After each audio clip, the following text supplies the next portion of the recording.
പലതരത്തിലുള്ള വ്യായാമങ്ങളും നമ്മൾ കാണാറുണ്ട്. എന്നാൽ വേദന നല്ലോണം ഉള്ള സമയത്ത് ആ വേദന കൺട്രോൾ ചെയ്ത് കൊണ്ടുവരാതെ നമുക്ക് ഡയറക്റ്റ് ആയിട്ട് ഒരു സ്ട്രെങ്തനിങ് എക്സസൈസിലേക്ക് പ്രവേശിക്കാൻ പറ്റില്ല.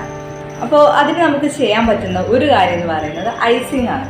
നല്ലോണം ഐസ് പിടിക്കുക. ആ ഒരു ഭാഗത്ത് 5-10 മിനിറ്റ് ഇടവേളകൾ എടുത്ത് വീണ്ടും വീണ്ടും ഐസ് വെച്ച് ആ ഇൻഫ്ലമേഷൻ കുറച്ച് കൊണ്ടുവരാൻ പറ്റും.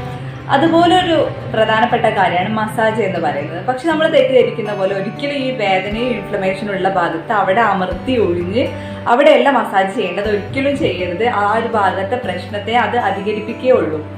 പകരം മസാജ് ചെയ്യേണ്ട 2-3 പോയിന്റുകൾ ഞാൻ പരിചയപ്പെടുത്തി തരാം.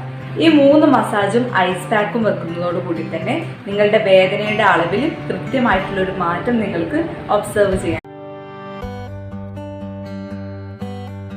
പലതരത്തിലുള്ള വ്യായാമങ്ങളും നമ്മൾ കാണാറുണ്ട്. എന്നാൽ വേദന